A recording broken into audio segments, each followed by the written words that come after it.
오늘 우리에게 이렇게 밝고 좋은 새 첫 주일을 허락하신 하나님께 모든 영광과 감사를 돌립니다. 아침에 특별 찬양이 있었는데 그 찬양 자체가 우리의 고백이 되기를 바랍니다. 정말 하나님께 영광입니다. 우리를 죄에서 이렇게 건져주시기 위해서 피 흘려 돌아가신 그 주님의 놀라우신 사랑을 감사하며 찬양하는 한 해가 되기를 바랍니다.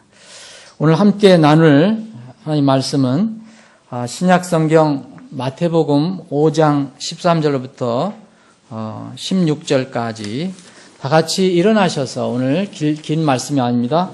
짧은 말씀인데 뜻을 생각하시면서 오늘 새 첫 주일 아침 힘차게 한번 함께 봉독하겠습니다. 마태복음 5장 13절로부터 16절 4절 함께 봉독합니다. 시작합니다.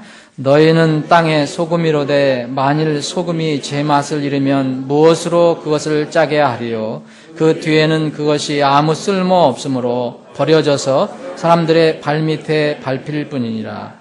너희는 세상의 빛이니 산 위에 세운 도시가 숨겨지지 못하리라. 또 사람들이 등잔불을 켜서 통 밑에 주지 아니하고 등잔대 위에 두나니 이러므로 그것이 집안의 모든 사람에게 빛을 주느니라. 이와 같이 너희 빛을 사람들 앞에 비추어 그들이 너희의 선한 행위를 보고 하늘에 계신 너희 아버지께 영광을 돌리게 하라. 아버지 하나님, 우리에게 이러한 참으로 기쁨과 감사를 할 수 있는 그런 특권을 허락해 주심을 감사합니다. 새 첫 주일 아침에 주님의 이름을 높여드리고 찬양합니다. 모든 영광을 주님께 돌립니다. 주님의 사랑으로 우리는 그 무서운 죄의 형벌에서 건짐받고 하나님의 자녀로 살아가고 있습니다.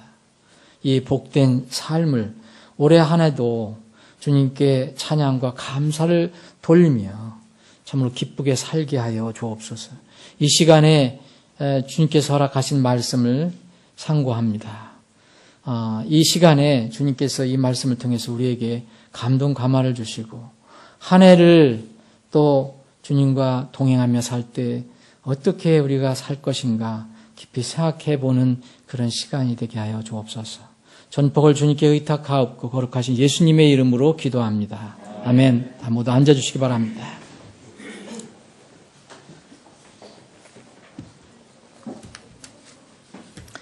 올해 이제 섬김의 방향, 우리 교회가 물론 늘 하나님을 섬기고 복음을 위해서 일하는 그런 목적을 가지고 있지만 또 올해는 어떻게 우리가 무엇을 중점적으로 어떻게 무슨 일을 하며 섬길까 그런 생각을 기도를 많이 하다가 오늘 이 말씀을 여러분들과 나누기를 결정했습니다.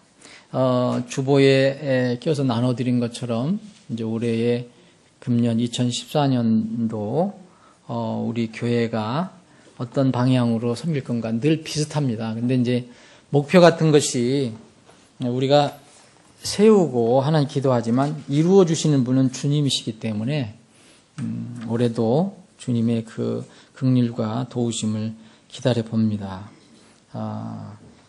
올해 특별히 우리 교회가 주님을 섬기고 또 서로 섬기고 복음을 위해서 일하는 방향으로 이 말씀을 깊이 생각하면서 그렇게 하기를 원합니다.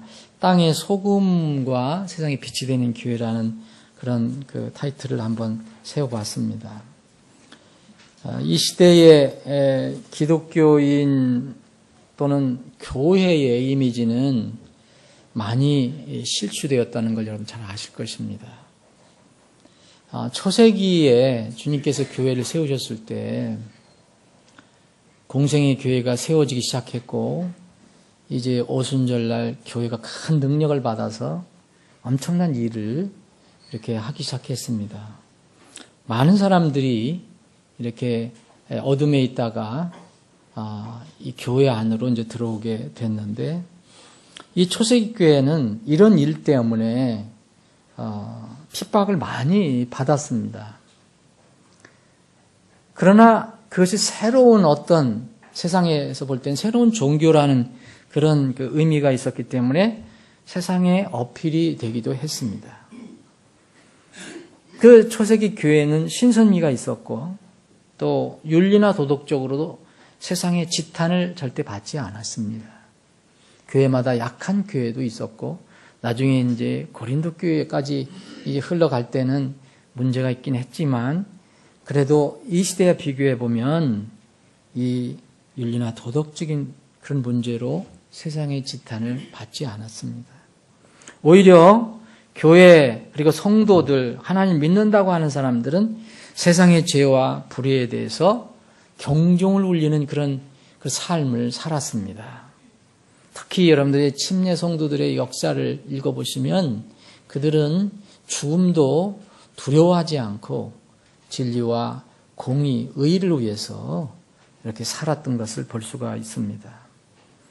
그러나 지금 이 시대는 이미 기독교라는 이름이 신선미가 없어졌습니다. 세상의 죄와 불의를 막지도 못하는 그런 상태로 빠졌습니다. 아니, 그 세상의 죄와 불의를 막기는커녕 그런 것들을 교회에 받아들이는 그런 상황이 되었습니다. 세상의 악한 문화, 악한 정치 그대로 교회에 들어와 자리를 잡고 있습니다. 교회가 세상에게 영향을 주고 변화시켜야 되는데 요새는 세상이 교회를 마음대로 변화시키고 맙니다. 성공복음, 이상한 출세복음, 이런 세상적인 이런 변질된 다른 복음은 물론이니와 비성경적인 그런 관습들, 어떤 이런 것들이 아니면 그런 신앙들이 많이 교회에 지금 들어와 자리 잡고 있습니다. 다른 복음도 물론 들어와 있지만 비성경적인 어떤 여건주의라든지 또는 동성애, 동성결혼, 심지어는 동성애자를 직분자로 임명하는 그런 시대가 됐고 또 우리는 오늘 아름답게 주님을 찬양했는데 이런 하나님을 찬양하는데도 이 세상적인 것이 들어와서 이 로큰롤이나 무슨 랩 같은 음악이 이제 이런 악한 음악이 교회에 완전히 자리를 잡고 있습니다. 또 범신론이 깔려있는 뉴에이지 음악 같은 것도 교회에 많이 지금 들어와 있습니다. 이교도 어떤 관습이나 복장 이런 것들도 교회에 이제 자연스럽게 이제 자리 잡고 있습니다. 사상도 이 하나님을 이렇게 믿지 않는 유물론적인 사상을 가지고 있는 공산좌익 사상도 교회에 지금 많이 들어와 있습니다. 이런 모든 세상의 악한 것들이 교회에 지금 자리를 잡고 있습니다.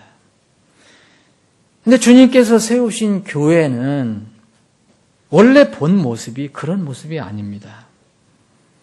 주님의 교회는 기본적으로 주님께서 주신 기능이 있습니다. 이 기능이 지금 거의 이루어져 가고 있는 상태라고 볼 수 있습니다.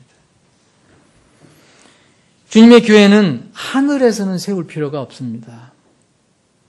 들림받기 전 이 세상에서 지상에서 필요한 하나님의 그런 기관입니다. 예수님께서 베드로에게 그 신앙 고백을 한 베드로에게 이렇게 말씀해 주셨습니다. 너는 베드로라. 이 반석 위에 내 교회를 세우리니 지옥의 문들이 이기지 못하리라. 마태복음 16장 18절 그런 말씀입니다. 여기에 보면 이 말씀을 여러분들이 곰곰이 잘 이렇게 묵상해 보시면 이 예수님의 말씀 안에 교회의 하나의 큰 성격이 들어있는데 교회의 역동성이 들어있습니다. 교회에 어떤 면에는 투쟁성이 들어있습니다. 요새는 투쟁하면 머리를 질끈 동여매는 그런 스타일, 무대뽀르다 이렇게 막 이렇게 파업하고 하는 그런 걸 생각하는데 그게 아니고요. 여기서 보면 지옥의 문들이 그것을 이기지 못한다 그랬습니다. 그 싸움이 있다는 것을 얘기합니다. 교회는 세상 속에서 조용히 있기 위해서 있는 것이 아닙니다. 사탄 마귀가 만드는 지옥의 문들과 끊임없이 영적 싸움을 계속 하도록 세우신 것입니다. 다시 한번 제가 이 말씀을 마태복음 16장 18절을 다시 말씀드리겠습니다. 내가 이 반석 위에 내 교회를 세우리니 지옥의 문들이 그것을 이기지 못하리라. 자, 지옥의 문들과 예수님이 세우신 내 교회가 부딪혀 있다는 것입니다. 진영을 이루고 서로 싸운다는 것입니다. 그래서 영적 싸움을 싸우게 돼 있으니까 이 사도들은 그리고 하나님의 그 말씀을 전하는 사람들은 늘 하나님의 계시를 받고 이런 말씀을 했습니다. 사도 바울은 군사 얘기를 많이 했고요. 전쟁 얘기를 많이 했고요. 유다 3절에 사랑하는 자들아 공통으로 얻은 구원에 관하여 내가 너에게 쓰려고 열심을 내던 차에 성도들에게 단 한 번 전달된 믿음을 위해 너희가 힘써 싸우라. 그렇게 힘써 싸우라고 너희에게 써서 권면할 필요를 느꼈다. 이렇게 말하고 있습니다. 여기서 싸우는 건 물론 우리가 육체로 힘으로 완력으로 싸우는 그걸 얘기하는 것이 아님을 여러분도 아실 것입니다. 목소리 높여서 상대방하고 무슨 욕을 하며 싸우는 것을 얘기하는 게 아닙니다. 교회는 예수님께서 세우신 교회라면, 예수님의 내 교회라면, 세상적인 그런 무슨 정체성이 없어진 그런 교회가 아니라면 주님의 교회는 지상에서 세워지는 것이고 악의 세력들인 그 지옥의 문들과 싸우는 것이 본래의 기능입니다. 여기서 지옥의 문들이란 무엇일까요? 지옥의 문이라고 하지 않고 지옥의 문들이라고 했습니다. 사단 마귀는 자신의 운명을 잘 알고 있습니다. 성경에 기록이 되어 있습니다. 무저갱에 끝이 없는 그 불지옥에 들어갈 때가 있다는 걸 압니다. 이 마귀는 자신이 처할 그 운명을 알기 때문에 그 자기가 처할 곳에 한 사람이라도 더 끌고 들어가려고 애를 쓰는 존재입니다. 그래서 세상을 미혹하고 속이는 다양한 문들을 만들어 놓는 겁니다. 지옥의 문은 하나만 있는 게 아닙니다. 천국은 하나만 문이 있다고 그랬습니다. 천국에는 문들이라고 표현된 적이 없습니다. 그냥 더 게이트입니다. 하나의 큰 문입니다. 그런데 이 지옥은 문들이 많습니다. 이래서 세상을 여러 가지 방법으로 속입니다. 마귀는. 종교를 통해서도 사람들을 끌고 갑니다.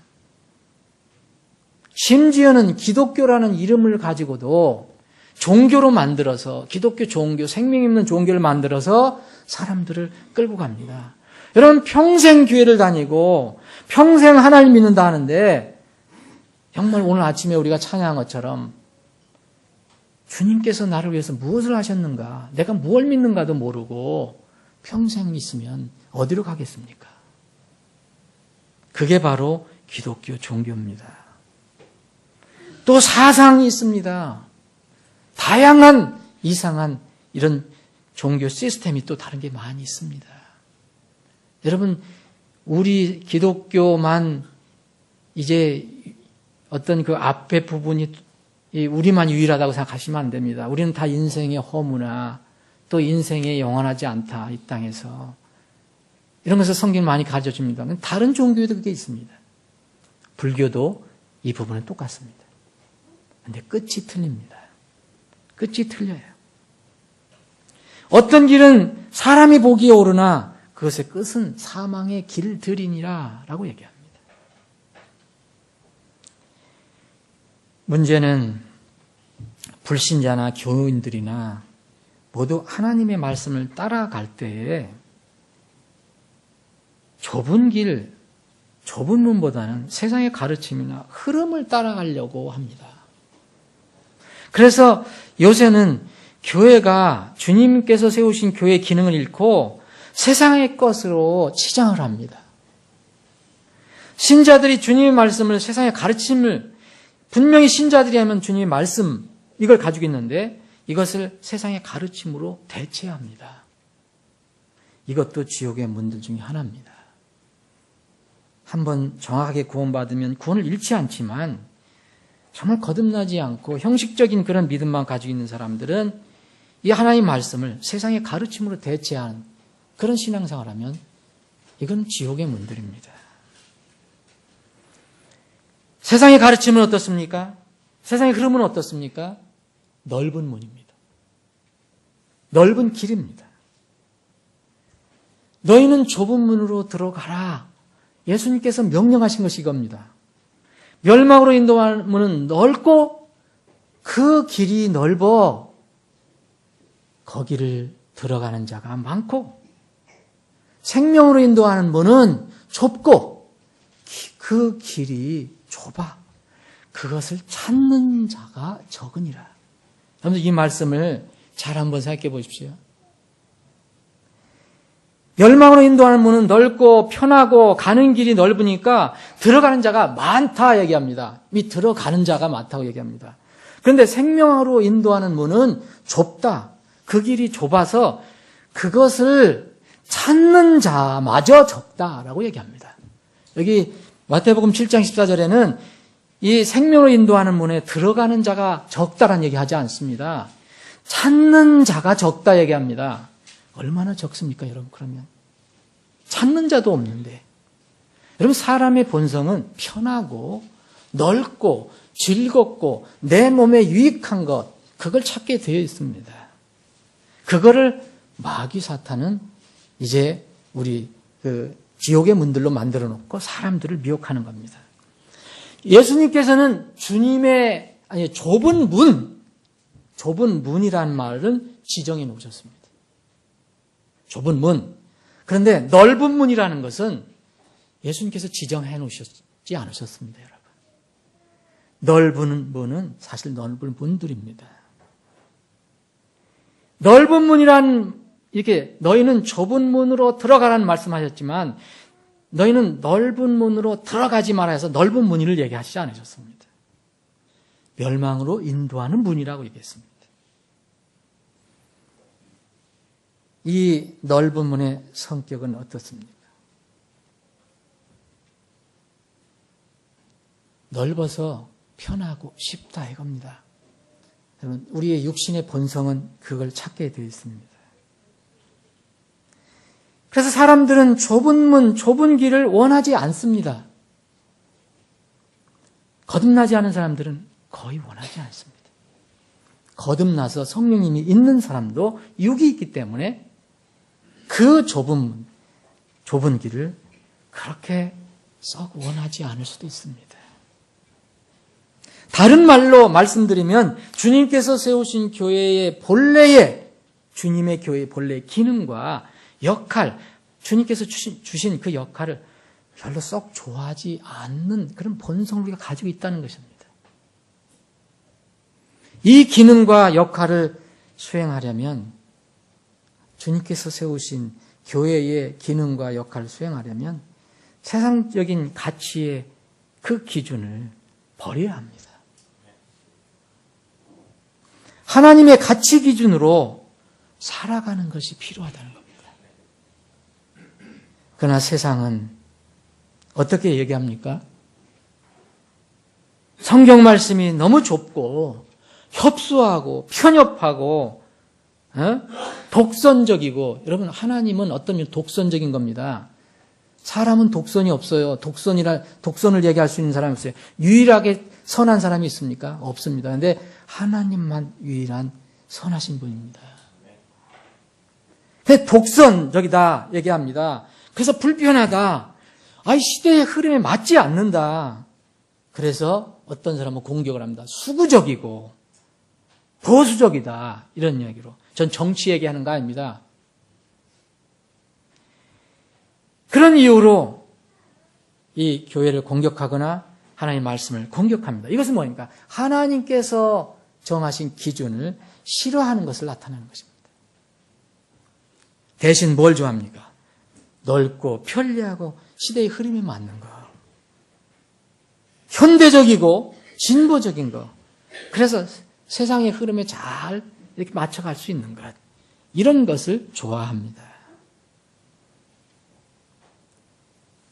이제 하나님의 진리와 공의의 그 속성을 잘 나타내야 하는 교회의 기능. 이것은 이제는 시대에 뒤떨어진 구시대의 것이다.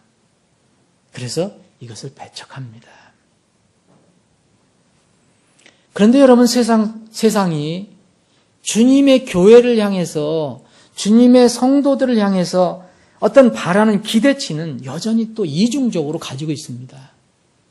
자기들은, 세상은 그렇게 하나님의 기준을 따르려고 하지 않지만, 이 교회 하면은, 그리고 교인 성도들이라 하면은 그들에 대한 기대치는 절대 안 버립니다.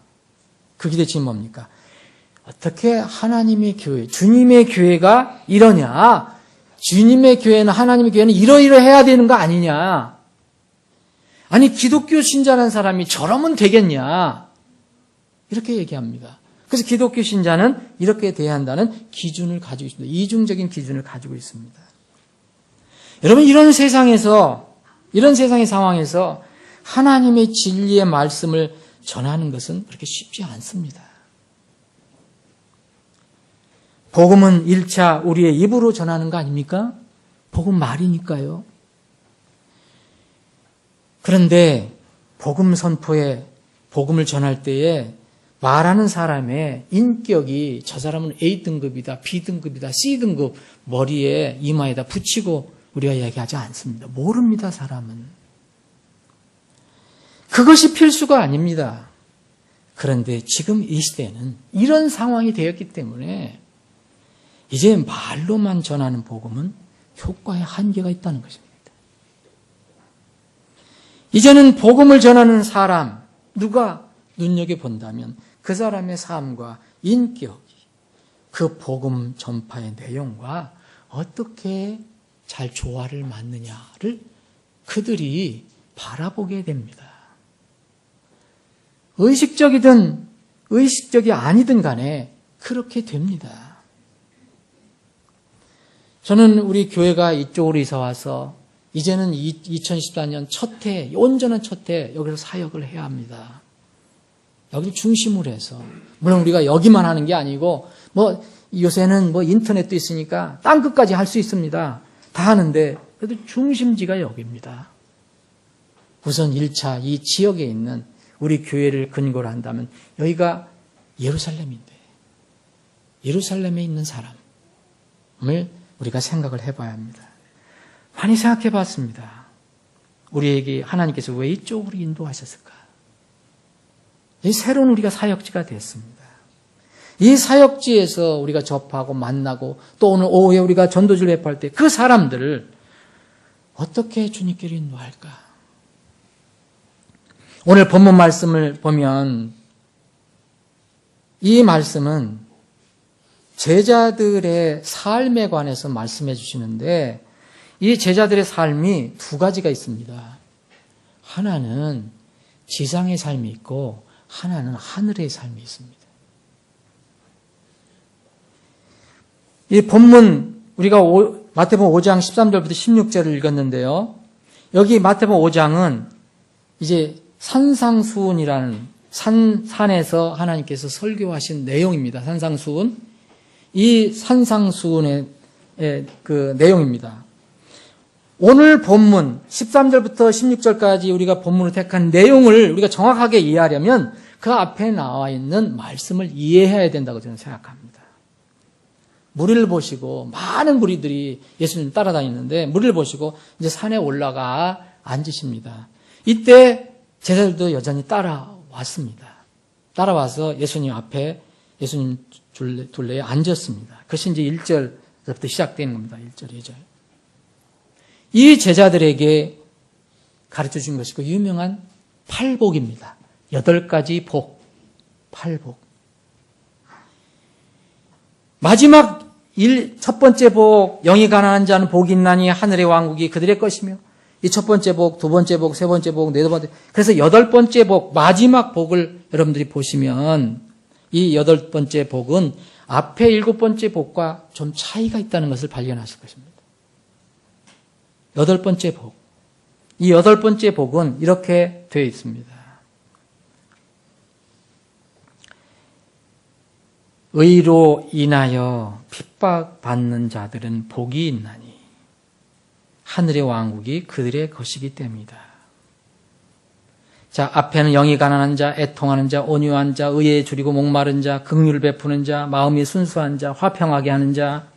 근데 이 10절에 나와 있는 여덟 번째 복은 의로 인하여 핍박받는 자들입니다. 핍박이 복이라는 겁니다. 근데 우리가 잘못해서 핍박받는 건 아무 소용없습니다. 의로 인해서 핍박받는 것. 하나님의 의, 하나님의 진리, 이 복음, 이걸로 인해서 핍박을 받는 자는 정말 복이 있다. 여덟 가지 복의 마지막 복입니다. 이 여덟 가지 복, 일곱 가지 복과 달리 이 여덟 번째 복은 주님께서 특별히 여러분들 금방 발견하실 수 있습니다. 이 지금 말씀을 듣고 있는 제자들에게 직접 적용하셔서 다시 설명해 주시는 것을 여러분들 발견할 겁니다. 그것이 바로 11절, 12절입니다. 나로 인해 사람들이 너희를 욕하고, 자, 의로 인해서 핍박받는 게 뭐냐 이겁니다.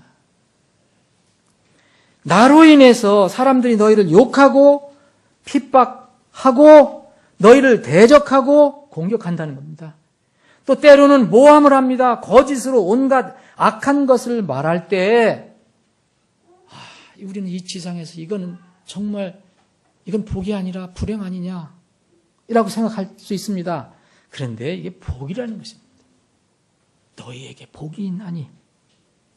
그래서 주님께서 얘기합니다. 기뻐하고 크게 즐거워하라. 다른 사람이 우리를 핍박하고 복음 때문에 우리가 고난을 당하고 의 때문에 우리가 공격을 받고 모함을 받고 거짓으로 공격을 받는데 예수님께서는 정말 기뻐하고 크게 즐거워하라. 여러분들 그렇게 하시라는 겁니다. 그러시면서 하신 말씀이 얼마나 놀라운 말씀입니까? 자, 지금 지상에서 살 때 이 사람들, 이 제자들에게 이렇게 말씀하고 있습니다. 그런데 이런 말씀을 하십니다. 하늘에서 너희 보상이 크니라. 예수님이 지금 제자들에게 이 지상에서의 보상을 얘기하지 않습니다. 너희들이 이렇게 나 때문에 또 의 때문에 복음 때문에 진리 때문에 고난을 당하고 욕먹고 핍박받으면 정말 찡그리지 말고 그렇게 고민하지 말고 슬퍼하지 말고 오히려 기뻐하고 크게 즐거워하라. 왜냐하면 하늘에서 너희 보상이 너희들의 보상이 크다. 이렇게 말씀하십니다. 그러시면서 너희들 혼자만 겪는 것이 아니다. 너희 전에 있었던 그 수많은 대언자들도 똑같이 이렇게 겪었다. 이 대언자들은 그러면 이미 죽어서 하늘에 있는데 하늘에 이런 보상을 누리고 있다. 이런 얘기입니다. 여러분 이 말씀을 이해하면 13절부터 16절 말씀을 이해하기가 좋습니다. 제자들에게 지금 강조해 준 것은 너는 지상에서 발을 딛고 살지만 너희들이 영원히 살아갈 처소는 어디냐? 하늘이다. 여기 땅이 세상이 너희들의 본향이 아니다. 그 하늘에서 내가 보상을 주겠다. 그들의 모든 인생의 삶의 모든 것을 평가받는 것은 바로 지상이 아니고 하늘이라는 것입니다. 그 하늘에서 보상을 받는다는 것입니다.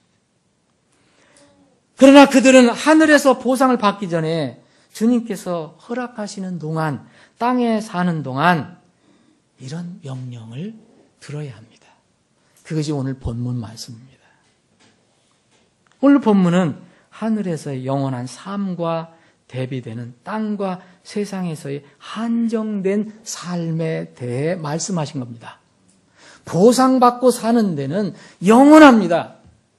거긴 더 이상 핍박도 없습니다. 고난도 없습니다. 죽음, 슬픔도 없습니다. 그건 영원한 것입니다. 그런데 여기는 내가 너희들에게 지금 명령하는 것, 권면하는 것, 이것은 잠깐 너희들이 이 세상에 산 한정된 기간 동안에만 해당되는 말씀이라는 것입니다. 주님의 제자들은 어떻게 여기서 주님께서 부르셨습니까? 너희들이라고 불렀습니다. 이것은 교회를 말하는 것입니다. 두세 사람이 내 이름으로 함께 모인 곳에 나도 거기에 그들 한가운데 있다. 이 교회를 가리키는 것입니다. 예수님께서는 지상 사역을 할 때부터 교회를 세우셨습니다. 이 두세 사람이 주님의 이름으로 모인 곳이 바로 주님의 교회입니다. 다른 사람의 이름으로 모인 게 아니라 주님의 이름으로 모인 곳. 그럼 지금 주님 보이지 않으니까 뭘 갖고 모이는 겁니까? 하나님의 말씀. 그걸 근거로 해서 모인 교회. 하나님의 말씀에 떠난 교회. 그건 주님의 교회라고 얘기하지 않습니다. 주님께서 제자들에게 하신 말씀은 제자들 각자에게도 해당되지만 당시 이미 제자들이 구성하고 있던 주님의 교회에게 해당되는 말씀입니다. 크게 두 가지입니다. 첫 번째 뭡니까? 너희는 땅의 소금이라는 겁니다.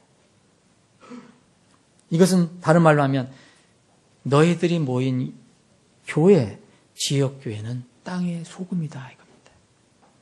소금은 여러분 성경을 보면 이 부정적인 의미가 또 나오고 긍정적인 의미도 나옵니다. 부정적인 의미는 이 소금이 된다 그러면 아무것도 열매 맺지 못한다. 그런 뜻입니다. 그래서 신명기 29장 23절 보면 거기에 온 땅이 유황이 되고 소금이 되며 또 불에 타서 심지도 못하고 열매 맺지도 못하며 그 안에 아무 풀도 나지 아니한다. 이런 말씀입니다. 이때는 부정적인 의미입니다. 예레미야 17장 6절에 보면 이 광야와 소금 땅과 사람이 거하지 못하는 것을 같은 레벨로 보고 있습니다. 여러분 사해 여러분들 아시죠? 소금에 아무것도 못 산다는 거 아닙니까? 생물이. 근데 긍정적인 의미, 여기서 얘기하는 주님께서 말씀하신 긍정적인 의미입니다. 긍정적인 의미는 썩는 것을 방지하는 기능을 가지고 있습니다. 썩고 부패하는 걸 방지합니다. 그래서 또 맛을 내게 해줍니다. 변하지 않는 영원한 것을 상징하는 것이 이때는 소금입니다. 그래서 주님께서 아론과 그의 씨에게, 제사장 아론과 그의 씨에게 주신 영원한 약속이 있는데 그 계통의 제사장들을 세우겠다. 영원한 소금 언약이 있습니다. 민수기 18장 18절에 보면 이게 소금 언약이라고 했는데 이건 뭐냐면 제사장을 이 아론의 계통으로 계속 세우시겠다. 소금 언약이라면 변하지 않는다는 것입니다. 다윗과 또 다윗 그의 아들들에게 그 정통을 이어받는 그 아들들에게 이스라엘 왕권을 영원히 주신다는 약속을 하셨습니다.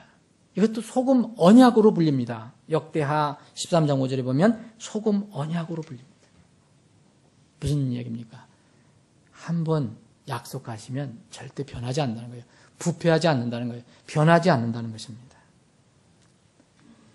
그런데 만약 소금이 이런 기능을 상실하면 어떻게 됩니까?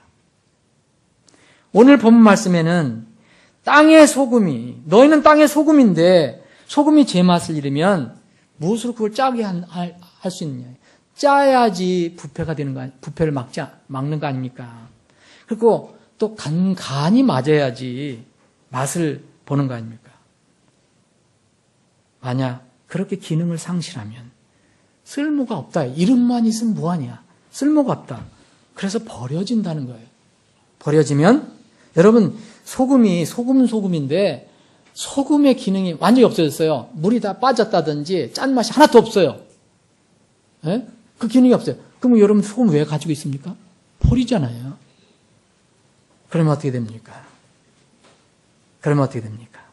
이렇게 사람들이 발 밑에 밟힌다.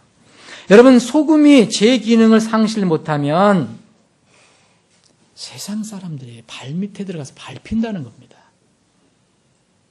구원받은 자녀들의 삶에는 소금의 기능이 있습니다.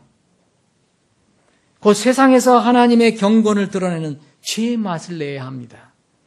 그런데 이 기능이 상실되면, 없어지면 버려질 수밖에 없고 사람들에게 밟히는 수치를 당하게 된다는 겁니다.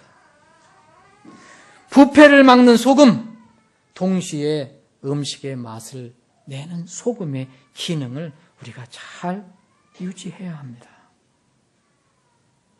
두 번째는 너희는 세상의 빛이다. 너희는 세상의 빛이니 그랬습니다. 이 말씀은 너희들이 모인 교회는 세상의 빛이다. 땅의 소금이고요. 왜 땅에 소금이라 했습니까? 소금은 땅과 붙어야 되니까. 소금은 이 땅에 붙어야 되고 세상 빛은 세상에서 빛의 역할을 해줘야 합니다. 창세기 1장 3절 4절에 보면 하나님께서 이르시되 빛이 있으라 하심에 빛이 있었고 하나님께서 그 빛을 보시니 좋았더라. 하나님의 말씀으로 빛이 생성됐습니다. 우리 신약 성경을 읽어보면 하나님의 말씀인 예수 그리스도가 빛이라는 것을 증거합니다. 요한복음 8장 12절에 보면 예수님께서 나는 세상의 빛이라는 말씀을 했습니다. 예수님께서는 여기서 세상의 빛이신 이 제자들에게 너희는 세상의 빛이라 말씀하십니다. 세상의 빛이 두 개가 있습니다. 나는 세상의 빛이니 나를 따르는 자는 어둠 속에 다니지 아니하고 생명의 빛을 얻으리라. 여기서 예수님께서 말씀하실 때 이 세상의 빛에서 세상은 이 우주를 얘기하죠. 이 우주에서의 빛입니다. 인간의 질서를 계시하는 빛입니다. 그래서 시편 기자는 시편 43편 3절에 보면 오 주의 빛과 주의 진리를 보내사 그것들이 나를 인도하게 하시며 라는 말씀이 있습니다. 빛은 어둠 속에서 제 모습이 드러납니다. 밤에 빛의 기능이 확연히 드러난다는 거죠. 그리스도인들의 교회, 침례 성도들의 교회는 천국에서 빛나는 것이 아닙니다. 주님의 교회는 세상에서 빛으로 빛나야 합니다. 천국에는 빛이 필요 없습니다. 계시록 21장 21절로부터 25절에 보면 예수 그리스도께서 빛이시기 때문에 거기는 태양이 없다 그랬습니다. 예수님이 자체가 빛입니다. 하나님 자체가 빛입니다. 내가 그 안에 성전을 보지 못하였으니 이는 주 하나님 전능자와 어린 양께서 그 도시의 성전이시기 때문이라. 그 도시는 해와 달이 안에서 비출 필요가 없었으니 이는 하나님의 영광이 그 도시를 밝혀주고 어린 양께서 그 도시의 광채이시기 때문이다. 여기에 누가만 들어갑니다. 구원받은 자들만 들어간다고 되어 있습니다. 이런 우리가 이제 사람들이 많이 가서 해맞이에 가서 비는 그 빛, 그 태양은 거기 없습니다. 하나님 예수 그리스도가 빛 자체이시기 때문입니다. 그런데 너희는 세상의 빛이라 했지만 이 교회는 참빛이 아닙니다. 요한복음 1장 9절에 보면 참빛이 누구냐? 예수 그리스도라고 얘기합니다. 그 빛은 참빛으로 요한일서 1장 9절입니다. 요한복음 1장 9절. 그 빛은 참빛으로 세상에 들어오는 모든 사람을 비춥니다. 참빛이 무엇이냐 얘기합니다. 그리스도인들의 빛, 교회의 빛은 세상 사람들을 위해서 주신 것입니다. 우리의 빛을 그들에게 비추라는 겁니다. 너희 빛을 사람들 앞에 비추어 그들이 너희의 선한 행위를 보고.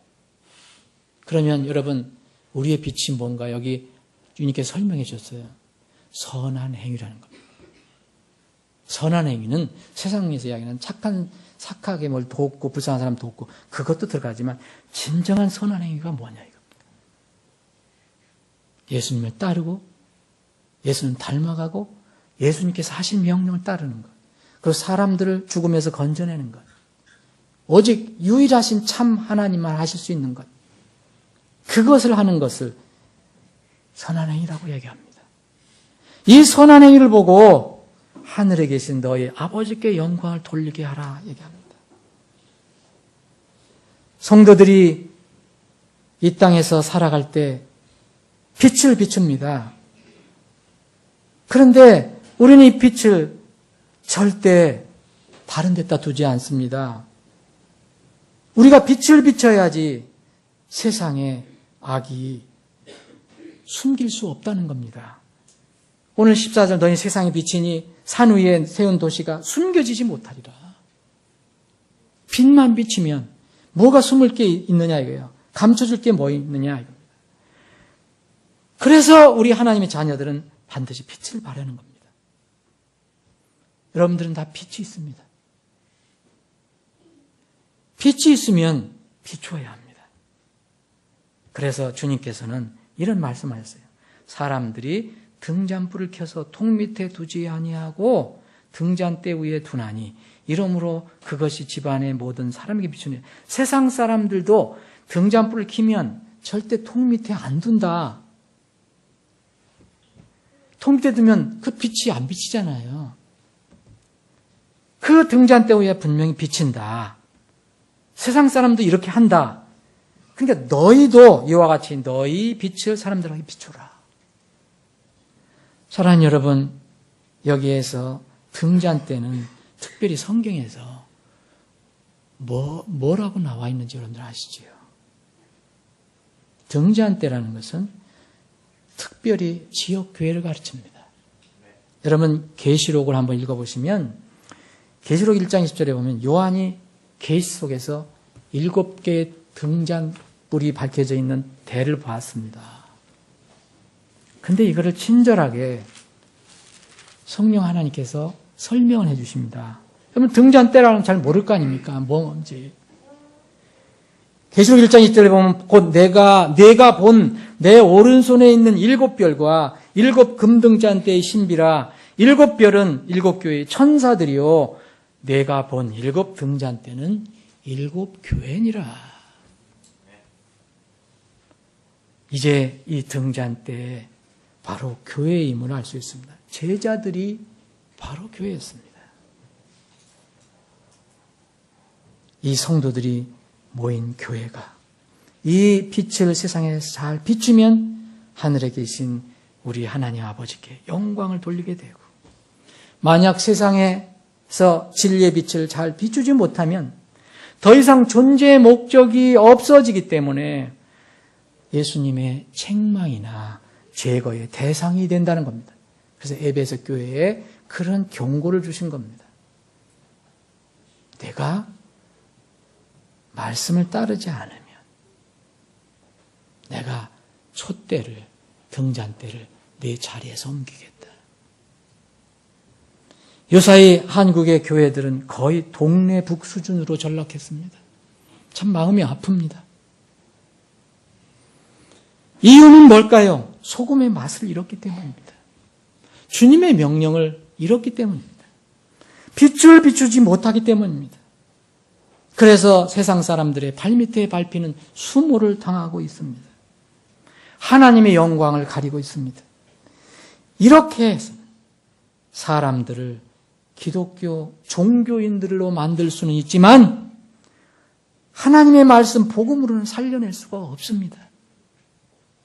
오히려 많은 사람들을 실족하게 해서 천국 가는 길을 막는 무서운 결과만 가져올 것입니다. 말씀을 정리를 해보겠습니다. 우리 교회 금년도 2014년 한 해가 주어졌습니다. 언제 주님이 오실지 모르지만 2014년 온전한 한 해를 우리에게 주신다면 매우 의미 있는 한 해가 될 것임을 저는 확신합니다. 그리고 그걸 소망하고 있습니다. 이 지역으로 주님께서 보내신 이유가 있지 않겠느냐는 것입니다. 이 지역에서의 사역 성공 여부를 가늠해 볼 수 있는 매우 중요한 한 해가 될 것입니다.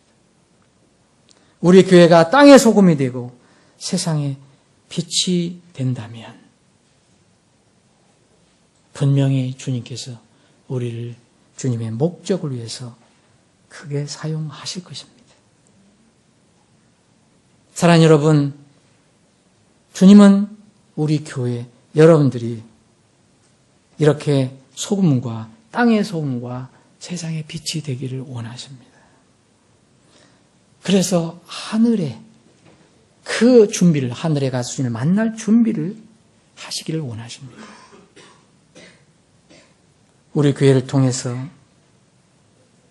우리 소금과 빛의 역할을 잘 감당하는 우리 교회를 통해서 많은 혼들을 건져내시고 주님의 몸된 교회에 그 혼들을 더하여 주실 것을 저는 믿습니다.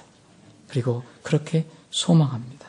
여러분들이 그런 영광스러운 하나님의 목적을 위해서 귀하게 쓰임받는 소금과 빛이 되시기를 소망하며 축원합니다. 기도하시겠습니다.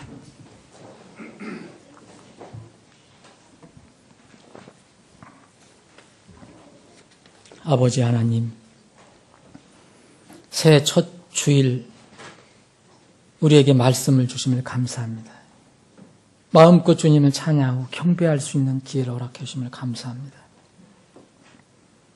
오늘 주님께서 유대 그 산에서 제자들에게 가르쳐 주셨던 그 말씀, 산상수훈 중에 일부의 말씀을 살펴보았습니다. 우리들에게 믿음을 더해 주시옵소서. 우리가 구원받을 수 있는 믿음을 우리가 주님부터 얻었지만 이제 구원받은 기쁨을 가지고 더 성장하는 믿음을 갖게 하여 주옵소서. 우리에게 그런 믿음을 풍성히 이 한 해 허락하여 주셔서 땅의 소금이 되고 세상의 빛이 되어서 주님의 그 사명을 잘 감당하는 한 해가 되게 하여 주옵소서. 우리 교회와 우리 실체들을 그런 귀한 목적을 위해서 귀하게 사용하여 주시옵소서. 거룩하신 예수님의 이름으로 기도합니다. 아멘.